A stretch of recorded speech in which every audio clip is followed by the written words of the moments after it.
A number of people actually talk about planning the exit strategy as like planning your last third of your life to make it the best third of your life. Because everybody starts a business starting off saying, I want the freedom, the financial freedom, the time freedom.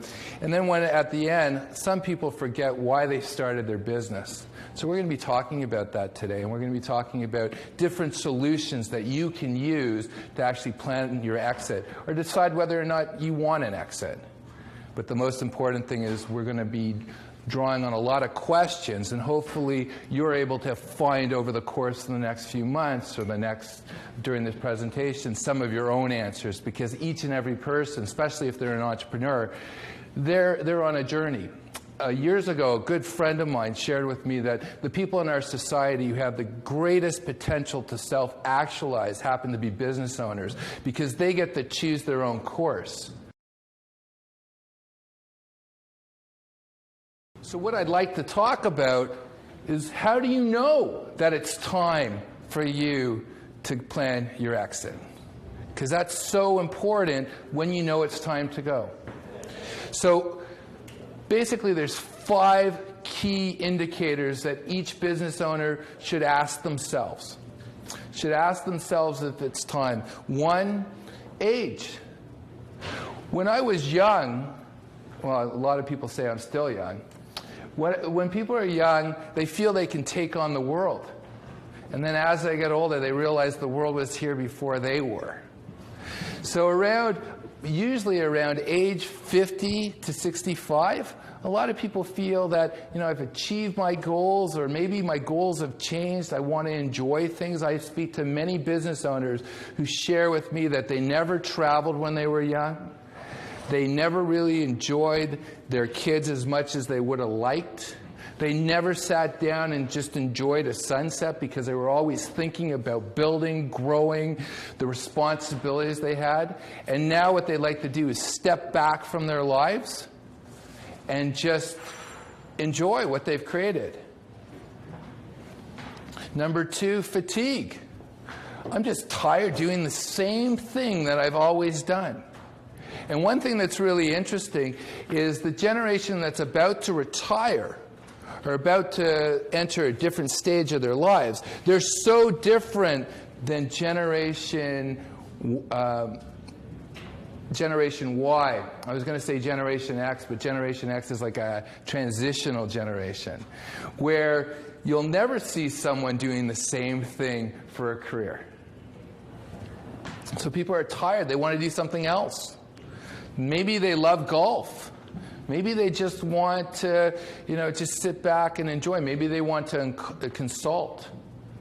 So fatigue. They don't want to make widgets anymore, or door frames, or windows, or, run franchises. So they're just tired. Money. They've got enough money. That is, they realize, why did I do whatever I did? I didn't do it just to, just to make these things. I wanted to provide the freedom for myself and my family. And I have the money now. And that might be an indication for them that they can leave. The future doesn't look so great for the industry. And I'm thinking about today. We happen to be in Toronto doing this presentation. And this used to be called the schmutta industry. The schmutta, the clothes manufacturing.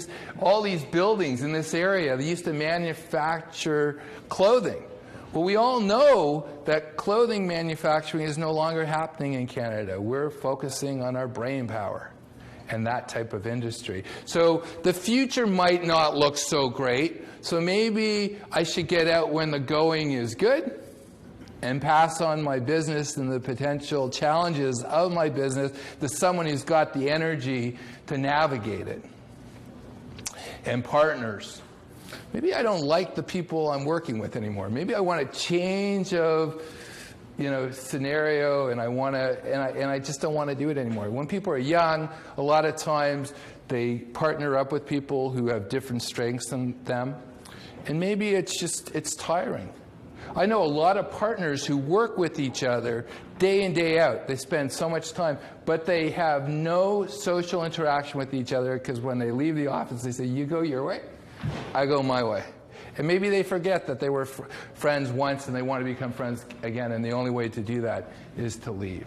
So those are the drivers of people deciding that they might want to leave what they're currently doing in their business. So the big thing, how does someone decide really that they no longer want to run their business and they want to start planning their exit? Their strategic retreat, that's what I like calling it, a strategic retreat. They're no longer looking at growing their empire. They want to actually consolidate and enjoy what they've created. And the key is, what is your magic number?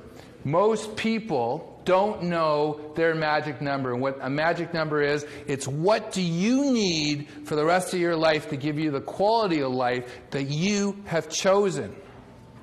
Most people just have this notion, you know, I'm going to make $5 million and I'll have a great life. I'm going to have $10 million and I'm going to have a great life. But they really don't know what their number is. And I'll give you an example. Let's say I want to look at my quality of life that I want to have. Well, I want to be able to travel, let's say, a few times a year. So I got to price that out. I'd like to have a cottage. I have to price that out. I want to be able to help my kids and my grandkids, price that out. I also have to be practical, knowing that, you know, there's a saying about retirees. When people first retire, they call them the go-go retirees. And that's usually 65 to 75. And then they have from 75 to 85, they call that the slow-go retirees.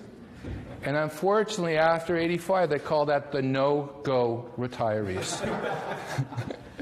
And what's really important to understand about and I know you know, it's a funny terminology too, the no-go. But stats have shown this, that if you live to age 85 and beyond, 50% of us will have Alzheimer's. 50% of us. And most people never plan for that. That if you look at the stats of healthcare, most of the expenses of a person in the healthcare system, whether they're paying for it personally or the government is paying for it, happens the last 5 years of life. So most people, when they're planning in their number, they say, well, you know, I'm not going to have a mortgage. I'm not going to be paying for my kids' education. I don't need so much money as much as I have right now. I only need 70% of what I currently make. Well, I'd say that number is completely wrong, because you have to plan that there's going to be a balloon payment at the end of your life. And a lot of people might say, you know, life expectancy today happens to be for a man 79, for a woman 82. Well, at the turn of the 20th century, life expectancy was 43. So we're seeing a huge growth with life expectancy. And the issue, and we all talk about how that's so wonderful, but we're not looking at the quality of life. Because if I don't have the proper amount of money to have the life I want, so then I'm not going to have a quality of life. And that's the biggest problem that business owners have, is they don't know their number, and they don't know why they're working for what they're working towards, and they don't know, after they make that transition from being a business owner, basically building a nest egg for themselves to have choice, they don't know what they're going to do. And that is so important. That's why the number also is tied into what are you going to do. I've spoken to people who say, you know, I'm going to take up golf. So my question is, do you golf now? I don't golf now. So what makes you think you're going to golf later? And that's like, that is so important that you have to sit down. So much of the decisions that any business owner is going to make are non-financial. But they do tie into financials, because whatever you decide you want to do after you are going to be your work life, it's going to be tied to your magic number, because what good is having all these dreams that you don't have the means to actually live out your dreams? I've been asked that question. Who's the trusted advisor? Well, it's really simple. It's who you designate. It's the person you go to. In different circumstances, it might be a different person. So you have to look for someone who is a generalist, someone who knows all the areas, and they might have specific specialties, but they can manage the task. My partner and I, we call ourselves are problem solvers. Someone comes to us with a problem. a tax problem, a structuring problem, and what we focus on, okay, how do we best mitigate that problem? Because we might be able to get rid of it, or we might be able to lessen it. And then what we do is after we've come up with a solution, now we've got to find out who might need to assist us. So we got to go to the accountant. We got to go to a lawyer to paper it. Maybe we have to go and bring in a third-party buyer, or maybe we have to bring in a business evaluator. And in essence, that's your go-to person. That's the person who understands how all these parts move together. Unfortunately, there's very few people who actually do that in our society, because most people aren't generalists, they're specialists. And the way to become a generalist is you most likely have been a specialist in an area, and in essence, because of the complexity, you've had to learn about other areas as well. But that person also knows, it has to know their weaknesses as well, and have strategic relationships with other professionals who can help the business owner. So the business owner said, I say you need a business evaluator because this is why we need it, because we've got to know what your business is worth. So then we can, after we figure that out, then we can go to a strategic buyer or a third-party fund to purchase your business. Well, then the business owner says, well, that's great. We need to get a business evaluator. I don't know one. Do you know a good one? Well, if I haven't actually worked with one, then it's just theory. It's the great idea. You want to find someone who has those strategic relationships. People want great service. They go to a restaurant because they want everything taken care of for them, and they want to make sure that there's quality. And this is something that someone has to do. And remember, when you're dealing with a trusted advisor, you're buying someone who's focusing up here. They have the ability to deal with complexity and plan 5-10 years in advance. And you have to ask those questions to them and find out if that is the person for you. Because you have to look at whether they're, first, if they're competent. Number two, are they committed to excellence? And third, are they care about you? Because what good is if someone's competent and they don't give, they don't think about you, it's all about the money. You don't want that either. Because you're at the point where you're starting to value relationships. That's why you want out, right? I want to spend time at the cottage and whatever. And in essence, you want to sit down and reflect. But you need someone who's competent, and then someone who's going to look out after your interests and has those relationships to help you, who's going to manage everything.